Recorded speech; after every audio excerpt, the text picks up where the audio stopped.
Bem, pessoal, transtorno de ansiedade é uma doença crônica e você tem que entender como ela funciona. Quando eu digo crônica, não é que você vai ter todos os dias e o resto da sua vida, não é nada disso. É como é o comportamento dele, quais são os gatilhos, porque às vezes você fica muito bem durante muitos anos, ou pessoas que às vezes só tem uma crise de ansiedade, tem um período de ansiedade e depois nunca mais tem. E eu vou explicar para vocês nesse vídeo, porque é muito importante essa orientação. O que acontece? Vira e mexe, eu tenho um paciente com transtorno de ansiedade. Ah, Júlio, você é neurocirurgião e trata também a ansiedade, meus amigos. 10% da população tem. Então, a cada 10 pessoas que você conhece, uma vai ter um transtorno de ansiedade. Então, doença muito comum.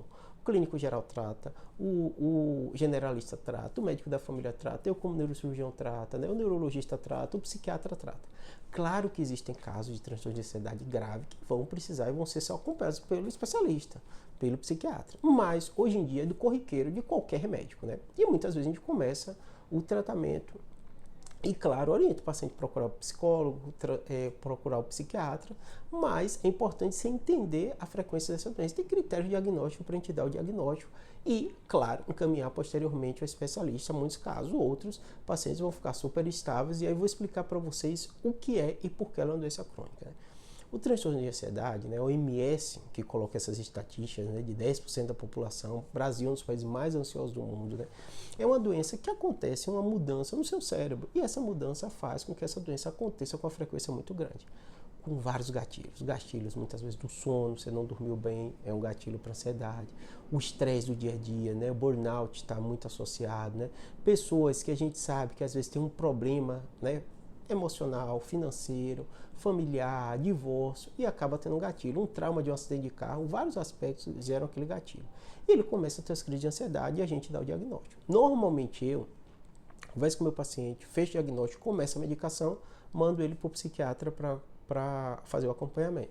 Às vezes o psiquiatra vai mudar a medicação, na grande maioria das vezes não, e ele vai fazer aquele acompanhamento. E eu explico para isso. Você teve um gatilho, você teve sua crise de ansiedade, a gente vai começar o tratamento, você provavelmente vai se sentir melhor e você vai fazer o acompanhamento, porque a partir de agora você tem essa doença crônica, que se Deus quiser você vai com um psicólogo fazer mudanças de hábitos de vida e você pode ser que você não tenha mais gatilho e não tenha mais crise de ansiedade, mas como qualquer doença crônica ela vai estar ali presente na sua vida e vira e mexe, o mais comum de acontecer são várias crises de ansiedade durante toda a sua vida.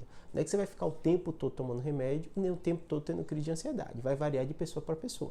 Tem pessoas que passam por aquela fase e pronto, conseguem se controlar com comportamento, com psicólogo, com mudança de hábito, fazendo atividade física, dormindo bem, não vai ter mais crise.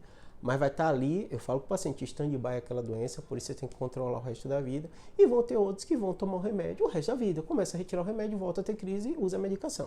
São remédios que foram desenvolvidos para uso crônico. Até por ser uma doença crônica, muitos pacientes vão tomar durante muito tempo. Então não precisa ficar preocupado, eu vou ficar viciado. Ou então não, às vezes você vai tomar o remédio.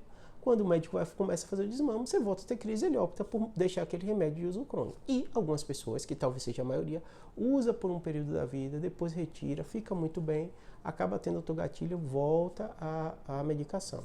Ou seja, por que esse vídeo é tão importante para você? Saiba que a ansiedade é uma doença crônica. Características suas, genéticas, ambientais, o que quer que seja, faz você ser um paciente que tem um transtorno de ansiedade. Período você vai ficar bom, aí vai depender de pessoa para pessoa. Período você vai ter crise, vai depender de pessoa para pessoa. Vão ter pessoas que vão precisar fazer uso crônico do remédio. O resto da vida não é nada demais, né? Que você vai estar viciado, nem vai piorar. Pelo contrário, para melhorar a sua qualidade de vida. E você vai conversar com o seu médico para ver, no seu caso, como é. Não se desespere.